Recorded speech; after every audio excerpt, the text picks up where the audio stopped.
Good morning student. Shri Ram Narayan Pandey inter college उत्सर में आपका स्वागत है।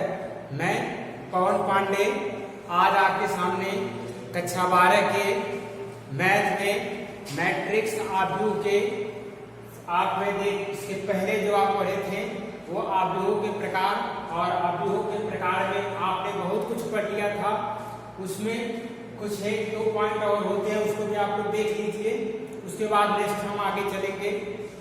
यहाँ से देखिए आप लोग आपका लिखा है ऊपरी त्रिभुज आव्यूह यानी क्या अपर ट्राइएंगुलर मैट्रिक्स। तो यहाँ पर अपर ट्राइएंगुलर मैट्रिक्स मतलब क्या होता है देखिए इसका, जिसमें मुख्य विकर्ण के नीचे सभी अवयव क्या होते हैं, शून्य होते हैं। यानी ऐसे आव्यूह जिसमें मुख्य विकर्ण के नीचे यानी अपर कहा है, यानी अपर वाले तो सब अंक में रहेंगे, बट मुख्य विकर्ण के नीचे जो भी एलिमेंट होंगे वो क्या होंगे, 0 होंगे। तो आप यहाँ पे देखिए मुख्य विकर्ण, पहले आपको पता होना चाहिए कि मुख्य विकर्ण क्या होता है। तो हमने आपको बताया था यदि कोई भी आपका एक विकर्ण तो ये होता है, एक विकर्ण ये होता है, तो मुख्य विकर्ण मतलब क्या होता है, इसके हम क्या करते हैं बाईं ओर, और जहां एंड करते हैं उसके दाहिनी तरफ खत्म हो उसी को हम क्या बोलते हैं, मुख्य विकर्ण कहते हैं। यानी मुख्य विकर्ण आपका क्या होगा, यहाँ देखिए ये एक एग्जाम्पल है, एग्जाम्पल के थ्रू आपको समझना है। तो ये आपका बन गया मुख्य विकर्ण। अब यहाँ देखिए मुख्य विकर्ण के नीचे सारे एलिमेंट को आप देख रहे हैं। तो ये देखिए सारे एलिमेंट क्या है, एक ट्रायंगुलर मतलब एक त्रिभुज का रूप ले रहे हैं, जबकि नाम से आपका ये क्लियर है। देखिए आप ट्रायंगुलर यानी जरूर कुछ ना कुछ इसमें त्रिभुज बनेगा। तो देखिए यहाँ पे त्रिभुज ही बन रहा है, ये भी एक त्रिभुज ही बना है और ये भी क्या बना है, त्रिभुज ही बना है। तो यहाँ ध्यान दीजिएगा, बट आपको यही देखना है कि क्या करना है कि आपको मुख्य विकर्ण तथा मुख्य विकर्ण के ऊपर एलिमेंट जो होते हैं वो 0 न हो, और मुख्य विकर्ण के नीचे जो एलिमेंट होते हैं वो हमेशा क्या होते हैं, 0 होते हैं, और उन्हें हम क्या बोलते हैं, ऊपरी त्रिभुज आव्यूह या अपर ट्रायंगुलर मैट्रिक्स। नेक्स्ट में आपका आया है निम्न त्रिभुज आव्यूह। तो देखिए नाम से क्लियर है, ये भी lower triangular matrix. Lower triangular matrix जहां पे हमने पढ़ा जिसमें मुख्य विकर्ण के नीचे, यहाँ पे क्या पढ़ेंगे, मुख्य विकर्ण के ऊपर, यानी मुख्य विकर्ण जो है उसके ऊपर जो एलिमेंट आएंगे वो क्या रहेंगे, 0 होंगे, और मुख्य विकर्ण तथा मुख्य विकर्ण को छोड़ के जो भी एलिमेंट रहेंगे वो 0 होंगे। ये आपको विशेष ध्यान देना है। मुख्य विकर्ण तथा मुख्य विकर्ण के नीचे जो भी एलिमेंट आ रहे हैं, देखिए ये आपका मुख्य विकर्ण हो गया, और फिर इसके नीचे एलिमेंट हैं, बट मुख्य विकर्ण के ऊपर जो एलिमेंट इसमें आ रहे हैं वो क्या हो रहे हैं, 0 हो जा रहे हैं।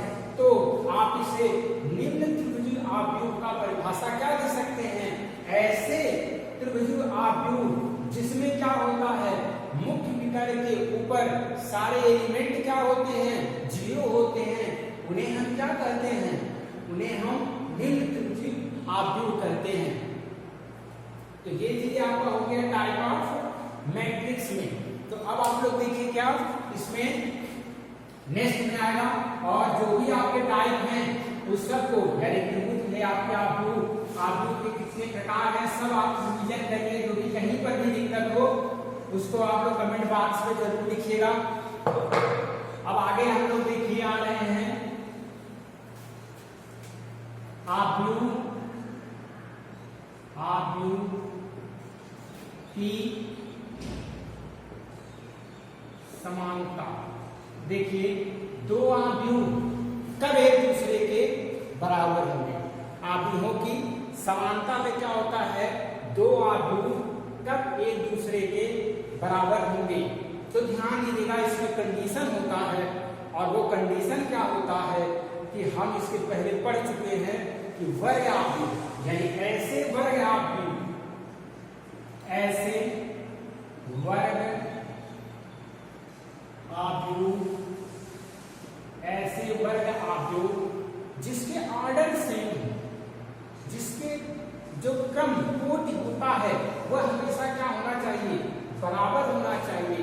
क्योंकि जो वर्ग आव्यूह होगा उसमें आपको पता है कि जितने पंक्ति होंगे उतने क्या होंगे, स्तंभ की संख्या होनी चाहिए। तो ऐसा वर्ग आव्यूह जिसमें क्या होता है, पंक्तियों की संख्या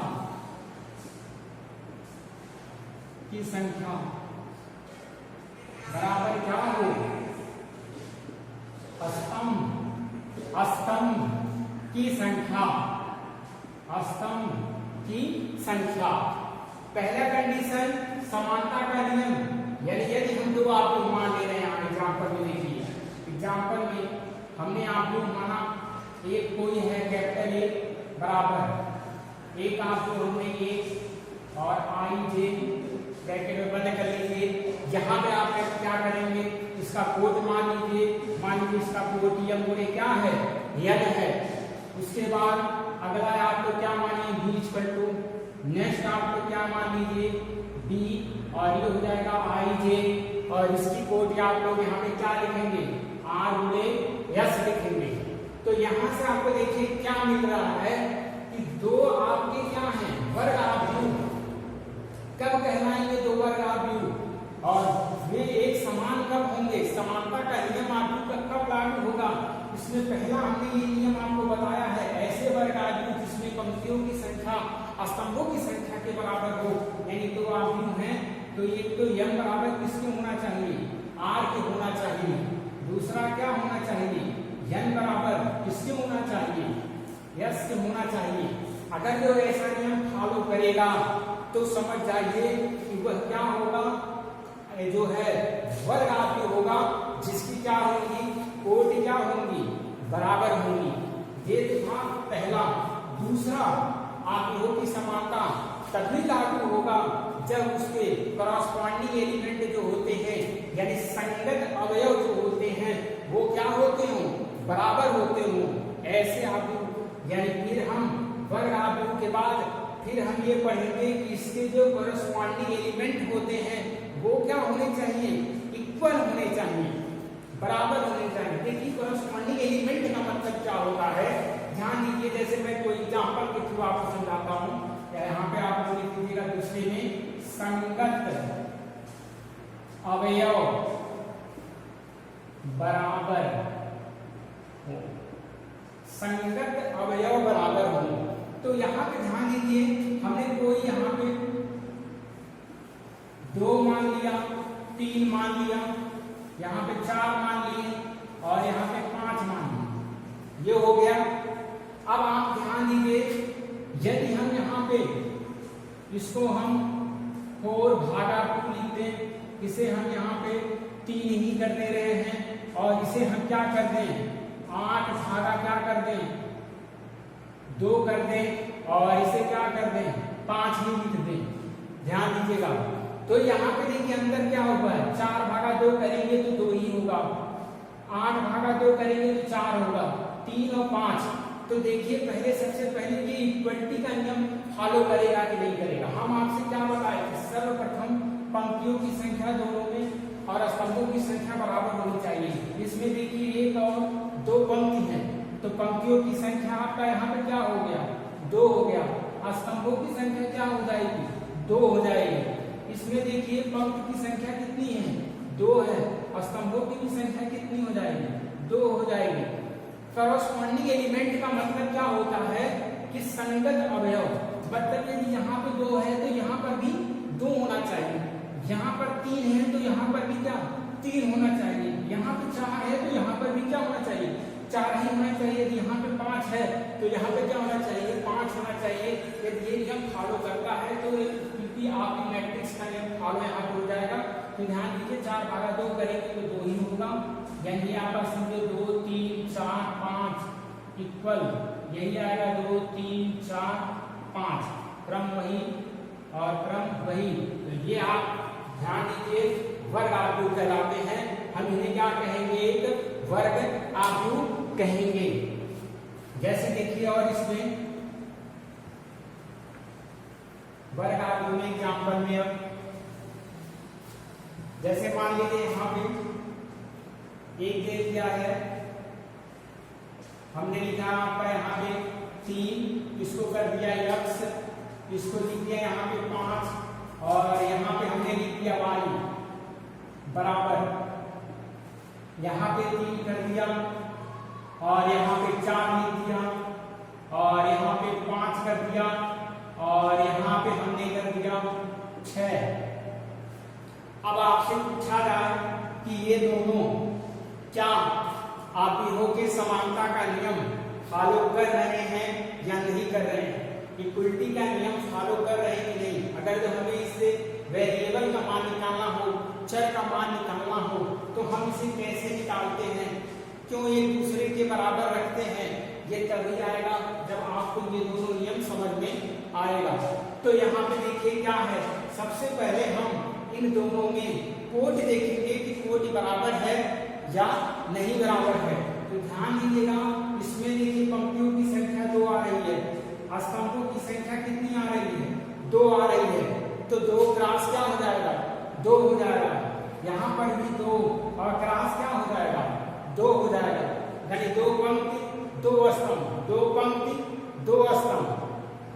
अब ध्यान दीजिए, फिर हमने दूसरे नियम में क्या पढ़ा था, करस्पॉन्डिंग जो एलिमेंट होते हैं, संगत जो अवयव होते हैं वो इक्वल होना चाहिए। तो आपका यहाँ पे ध्यान दीजिए, इस 3 के जगह पे यहाँ पे देखिए 3 है, यानी ये तो बराबर है। यहाँ देखिए तो बताइए x की जगह पे 4 भी तो होना चाहिए, यदि यहाँ पे 4 रहेगा तभी तो ये इक्वलिटी का नियम पालन करेगा। यहाँ देखिए 5 है तो यहाँ पर भी क्या होगा, 5 ही होना चाहिए। तो 5 है तो देखिए यहाँ पे 5 है, तो यदि यहाँ पे 6 है तो ये भी 6 होगा, तभी इक्वलिटी का नियम फॉलो करेगा। क्योंकि ये पहले से ही इक्वलिटी का नियम दे दिया है, और दे दिया है तो इसका मतलब क्या है कि ये x की जगह पे 4 ही होना चाहिए, और तब हम इससे वेरिएबल का मान निकाल सकते हैं। यानी इसके जगह में हमारा क्या हो जाएगा, संगत अवयव इसके क्या है, 4 हैं, तो x बराबर क्या हो जाएगा, 4 हो जाएगा। और यहाँ से निकाल सकते हैं y की जगह पे यहाँ पे क्या है, 6 है, ये यहाँ पे क्या हो जाएगा, 6 हो जाएगा। तो इस तरह से हम वेरिएबल्स का यहाँ पे मान निकाल सकते हैं। अब यहाँ पे नोटेड पॉइंट में आप लोग ध्यान दीजिए कि अगर ये आपसे कहीं ऐसा मिल रहा है,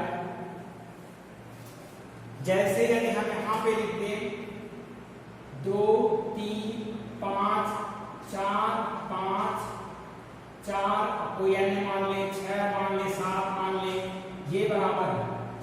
हम इसे क्या लिखते हैं यहाँ पे 2 3 5 4 6 7।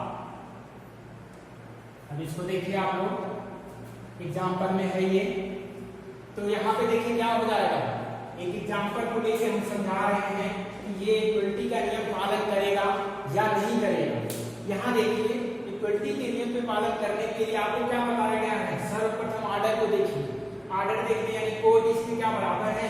पहले देखिए तो कोड यहाँ पे पंक्तियों की संख्या कितनी है, 2, पहले पंक्ति की संख्या लिखी जाती है तो 2, कालन कितने हैं, 3 हैं, तो ये क्या हो गया 3। इसमें देखिए पंक्ति कितने हैं, 1 2 3 हैं, और कालन कितने हैं, 2 हैं। तो पहले तो इसका क्या होगा, ये आर्डर ही नहीं सेम है। आर्डर मतलब क्या, पंक्तियों की संख्या इज नॉट इक्वल क्या है, स्तंभों की संख्या यानी रो इज नॉट इक्वल किसके है, कॉलम के है।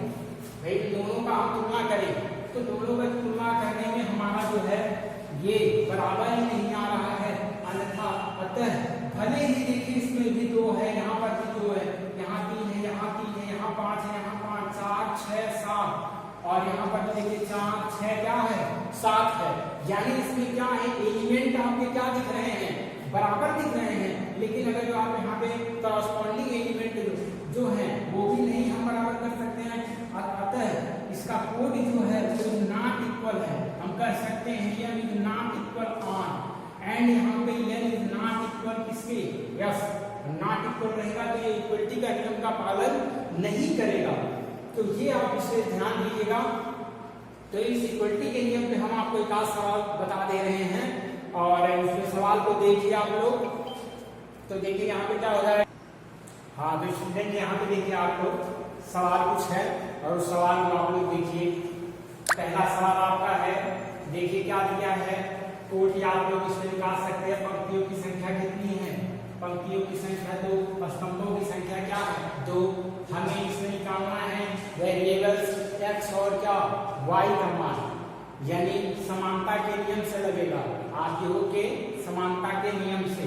तो हमने पहले नियम में आपको बताया था कि पहले दोनों की क्या होनी चाहिए, कोटि बराबर होनी चाहिए, और कोटि बराबर है तो करस्पॉन्डिंग एलिमेंट यानी संगत अवयव बराबर होने चाहिए। तो ध्यान दीजिएगा, पंक्ति की संख्या 2, स्तंभ की संख्या 2, इसमें भी देखिए पंक्ति की संख्या 2, स्तंभों की संख्या 2। उसके बाद फिर हम देख रहे हैं क्या है, करस्पॉन्डिंग एलिमेंट। यहाँ पे देखिए 3 है, तो यहाँ पर भी क्या है 3 है, यहाँ पर 5 है, तो यहाँ पर भी क्या है 5 है। अतः हम क्या कह सकते हैं कि यहाँ पे ध्यान दीजिए 3 है तो 3 है, 5 है तो 5 है, अतः x प्लस वाई है तो x प्लस वाई के जगह पर 7 ही होगा, और x माइनस वाई की जगह पे यदि 5 होगा तभी तो ये दोनों बराबर है, जो बराबर दिया है। बराबर देने का मतलब क्या है, दो अगर जो आपस में बराबर दे दिए हैं तो इसका मतलब ये है कि उसका कोट भी बराबर होगा और करस्पॉन्डिंग एलिमेंट भी बराबर होगा, तभी तो ये दोनों बराबर दिए हैं। यदि ऐसा नहीं होता तो नहीं होता ऐसा। तो यहाँ पे ध्यान दीजिए कि x प्लस वाई किसके बराबर हो जाएगा, x प्लस वाई बराबर हो जाएगा 7, x प्लस वाई किसके बराबर 7, और x माइनस वाई बराबर किसके हो जाएगा 3 के हो जाएगा। अब इसको हम समीकरण 1 मान लें और इसको हम समीकरण क्या मान लें 2 मान लें। समीकरण 1 और 2 को जोड़ दें आपस में, तो यहाँ पे प्लस, यहाँ पे प्लस, यहाँ पे प्लस, ये दोनों आपस में क्या होंगे कटेंगे, x कितना हो जाएगा 2x, ये हो जाएगा 10, तो x बराबर कितना हो जाएगा 5 हो जाएगा। x के जगह पे क्या मिल गया आपको 5 मिल गया। अब x का मान समीकरण के किसी में रख दीजिए, या 1 में रख दीजिए या 2 में रख दीजिए। समीकरण 1 में रख देंगे तो y के जगह पे क्या मिल जाएगा, यानी 7 माइनस 5 बराबर क्या हो जाएगा 2 हो जाएगा। यानी आपका यहाँ पे x के जगह पे 5 और y के जगह पे क्या मिल गया 2 मिल गया। तो अतः हम यहाँ से इसी वेरिएबल्स का आपको मान निकालना था, x के जगह पे 5 और y के जगह पे 2, ये आपका मान यहाँ से निकल के आ जाएगा। हमको जहाँ तक उम्मीद है आपको समझ में आया होगा। यदि समझ में नहीं आया हो, कहीं भी कोई दिक्कत हो तो कमेंट बॉक्स पे जरूर लिखिएगा। हाँ, यदि आपको थ्योरी नहीं पढ़े हैं, अच्छी तरीके से कॉन्सेप्ट क्लियर नहीं है, तो आप पहले थ्योरी और कॉन्सेप्ट को क्लियर करिए, क्योंकि आपके आगे चल के आपको लाभ करेगा। और यदि आपका कॉन्सेप्ट क्लियर, बेसिक क्लियर रहेगा तो ये गारंटी है कि जो भी आपके सवाल हैं वो सारे क्लियर होंगे। और आपसे बता दें कि जो भी होगा पहले एनसीईआरटी के आपके सारे एनसीईआरटी बुक जो आपका जो बोर्ड प्रिपेयर करता है आपको, पहले वही किताब आपकी चलाई जाएगी, वो चलेगी। एनसीईआरटी के बाद टाइम मिलेगा तो आपके अदर कॉम्पिटिटिव एग्जाम की जो भी किताबें होती हैं उसको चलाया जाएगा। तो अभी फिलहाल में आप लोगों को हम एनसीईआरटी बुक के सारे सवाल बताएंगे। कहीं भी कोई दिक्कत होगा उसको आप कमेंट बॉक्स में लिखिएगा, और ज़्यादा से ज़्यादा लाइक करिएगा, शेयर करिएगा। अब आप यहाँ से ध्यान दीजिए, दूसरा सवाल लिखिए यहाँ पे। पहला ये एनसीईआरटी का आपका समझ जाइए, पहला ही सवाल है एनसीईआरटी बुक का। सवाल ए बराबर कोई एक मैट्रिक्स है वो दे दिया है, ए बराबर ये इसके एलिमेंट दे दिए हैं। इसमें पहले पूछ रहा है कोटि, यानी कोटि यानी ऑर्डर इसके क्या है, इस मैट्रिक्स के आपको एक ऑर्डर क्या दिख रहे हैं। तो हम आपसे पहले ही बताए थे कि ऑर्डर लिखने के लिए हम क्या करते हैं, पंक्तियों की संख्या काउंटिंग करते हैं। उसके बाद में क्या स्तंभों की संख्या क्या करेंगे, काउंटिंग करेंगे। तो इसमें पंक्तियों की संख्या कितनी है 1 2 3, स्तंभों की संख्या कितनी है 1 2 3 4।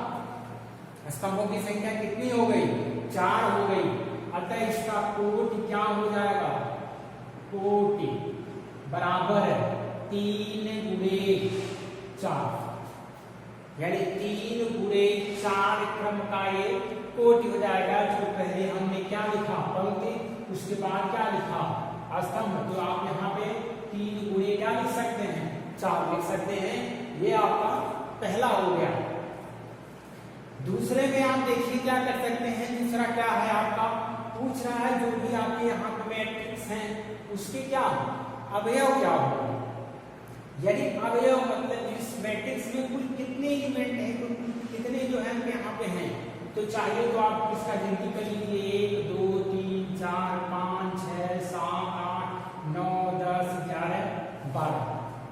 लेकिन यदि आपके बहुत सारे दिए हों, जैसे आपका एक पंक्ति है, जैसे आप क्लास में बैठते हो, एक जो है डेस्क है एक पंक्ति के रूप में, और उसमें एक पंक्ति में 5 विद्यार्थी या 6 या 10 विद्यार्थी बैठते हैं, और ऐसे ऐसे करके यदि आपको कितने हैं 10 पंक्ति हैं, तो क्या आप सारे बच्चों को गिनते हैं?